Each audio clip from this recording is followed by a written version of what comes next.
مظلومین کے ساتھ تھے، مظلومین کے ساتھ ہیں اور مظلومین کے ساتھ رہیں گے۔ ہماری درسگاہ اگر آپ اور میرے گھر پہ ایک بالش کے ظالم قبضہ کرے تو چھڑانے کے لیے ہم کتنی کوشش کرتے ہیں۔ اس سے مراد یہی ہے کہ سمجھ لو تیرے گھر پہ اسرائیل کا قبضہ ہو چکا ہے، اس قبضے کو چھڑانے کے لیے جتنی ممکن حد تک کوشش کرتے ہو، آج فلسطین کے لیے آپ کوشش کرتے ہیں۔ امریکہ امریکہ اسرائیل اسرائیل یوم القدس یہ عالمی دن ہے، یہ صرف قدس کے ساتھ مختص نہیں ہے۔ رہبر معظم کے فرامین کا خلاصہ پیش کر رہا ہوں، یہ صرف بیت المقدس کے ساتھ مختص نہ کرنا، صرف فلسطین کے ساتھ معین مختص نہ کرنا، یہ غزہ میں بھی ہو سکتا ہے، یہ بارجنار کے ساتھ بھی ہے، یہ کشمیر کے ساتھ بھی ہے، جہاں جہاں مظلومین ہیں ان کی حمایت کرنا ہم سب کی ذمہ داری ہے۔ اور آج کا دن دیکھیں، عام حالات میں حکمرانوں کے ذریعے سے عوام کی باتیں، مظلومین کی باتیں آگے تک پہنچانا ہوتا ہے۔ عام حالات میں کیا ہم اپنی آواز پہنچا سکتے تھے فلسطین کے حوالے سے؟ نہیں۔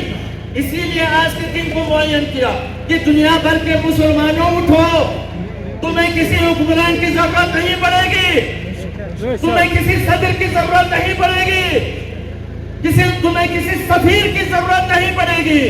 نکلو گھروں سے، شاہراہوں پہ آ جاؤ اور دنیا تک اپنی آواز پہنچا دو کہ ہم فلسطین کے، ہم غزہ کے، ہم بارجنار کے، ہم کشمیر کے مظلومین کے ساتھ ہیں، مظلومین کے ساتھ ہیں اور مظلومین کے ساتھ رہیں گے۔ ہماری درسگاہ حق کشیدہ راستہ حسینیت کی ابتدا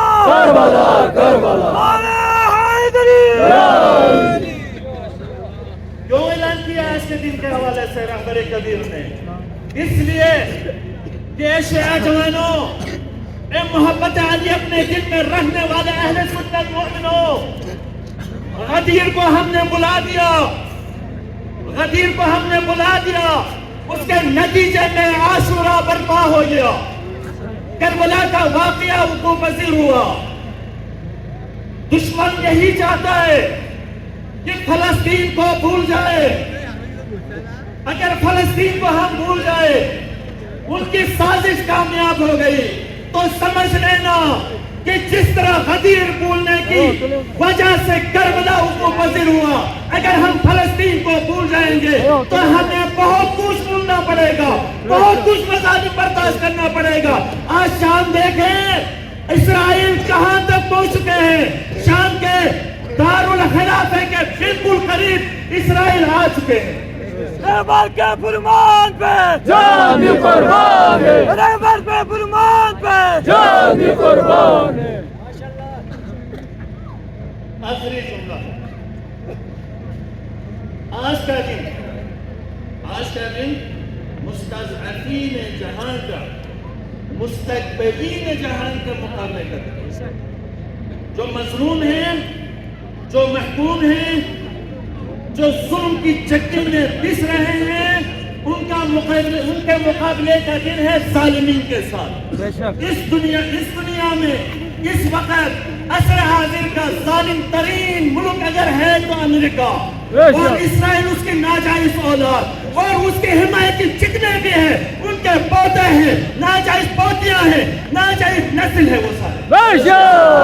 اور اس کے مقابلے میں اگر میدان میں کھڑا ہے، دشمن کی آنکھوں میں آنکھیں ڈال کر للکا رہے، تو بدر میں، حنین میں، احد میں، خیبر میں، جس طرح مولا امیر المومنین نے ان کو اپنے آباء و اجداد تک پہنچایا، ان کو اپنے اوقات یاد دلایا، آج اسی کا فرزند علی خامنہئی ان کے آنکھوں میں آنکھیں ڈال کر ان کو للکا رہے ہیں۔ ہم سب بھی علی خامنہئی آپ کا ایک اشارہ، ہم سب میں لہو حاضر ہے آپ کے لیے۔ ہم آج یہاں کا میں دیکھ کے ہم عہد کرتے ہیں، تجدید عہد کرتے ہیں اس نعرے کے ساتھ کہ لبیک خامنائی، لبیک خامنائی، لبیک خامنائی، لبیک خامنائی، لبیک۔ کیوں؟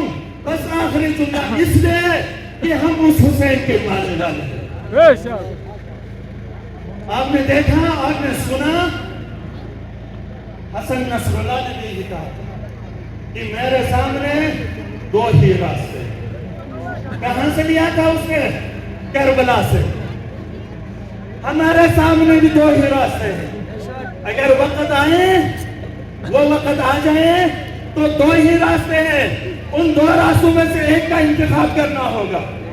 کیا فرمایا مولا امیر المومنین کے بیٹے نے؟ اب عبداللہ حسین کے بیٹے نے کیا فرمایا؟